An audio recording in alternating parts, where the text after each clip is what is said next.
গত দুদিন দেশে যা যা ঘটল তাতে আসল খেলাটা যে কে খেলল আপাতত এটা বোঝা দায়।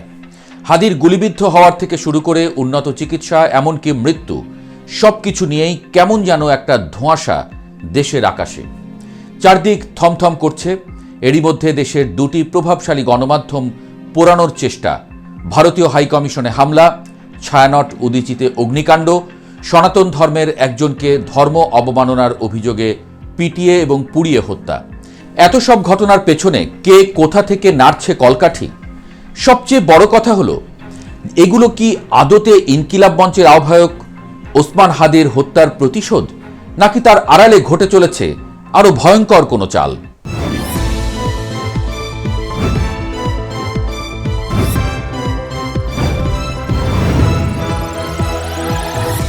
গত শুক্রবার রাজধানীর পুরানা পল্টন এলাকায় চলন্ত মোটরসাইকেল থেকে দুর্বৃত্তরা রিকশায় থাকা হাদিকে গুলি করে।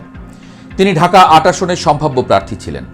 এদিকে হাদির মৃত্যুর পরপরই শুরু হয়ে যায় অরাজক পরিস্থিতি। বৃহস্পতিবার রাতে ঢাকার রাস্তা উত্তাল হয়ে ওঠে। আমিও হাদি হব, গুলির মুখে কথা কব, রাগে ক্ষোভে বিপুল সংখ্যক মানুষ যেন উন্মত্ত হয়ে ওঠে। বাংলাদেশের সাম্প্রতিক রাজনৈতিক ইতিহাসে উঠে আসা ব্যতিক্রমী এক ছাত্রনেতা শরীফ ওসমান হাদি।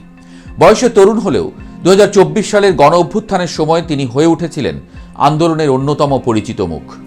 ইনকিলাব মঞ্চের আহ্বায়ক ও মুখপাত্র হিসেবে রাজপথে, মিছিলে এবং সামাজিক মাধ্যমে তার কণ্ঠ ছিল স্পষ্ট, ধারালো ও আপোষহীন। ঢাকা বিশ্ববিদ্যালয়ে ও তার আশেপাশের ছাত্র রাজনীতির পরিসরেই ওসমান হাদির উত্থান। সেই হাদির মৃত্যু স্বাভাবিক নয়, কিন্তু মৃত্যুর পরেও কি রাজনীতির শিকার হলেন তিনি? খেলাফত আন্দোলনের নেত্রকোনা ২ আসনে মনোনীত সংসদ সদস্য প্রার্থী গাজী আব্দুর রহিম রুহির কথাই ধরা যাক।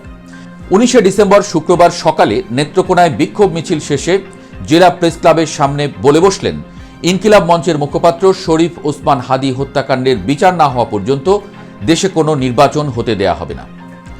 আব্দুর রহিম রুহির এই বক্তব্যকে নিছক কথার কথা ভাবার কোনো কারণ নেই। এমন কথা বলছেন বিএনপি নেতা সালাউদ্দিন আহমদ।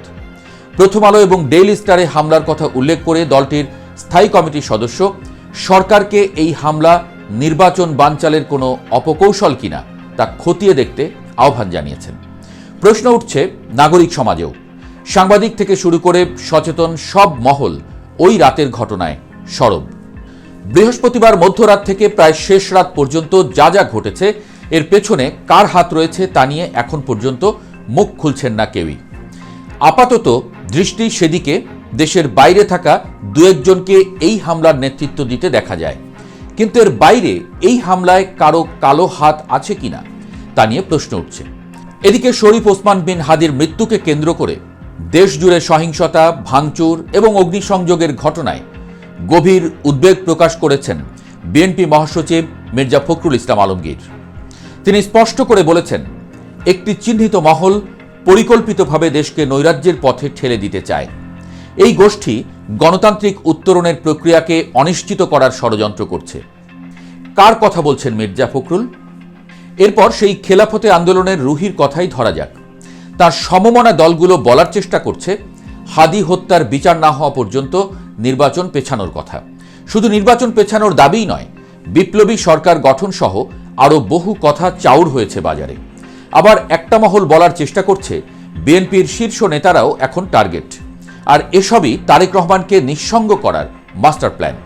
সাংবাদিক মাসুদ কামাল জানিয়েছেন তার আশঙ্কার কথা, তারেক রহমানের প্রত্যাবর্তন প্রতিরোধ করতেই এই কর্মকাণ্ড। এরকম একটি ভিডিও পোস্ট করেছেন তিনি।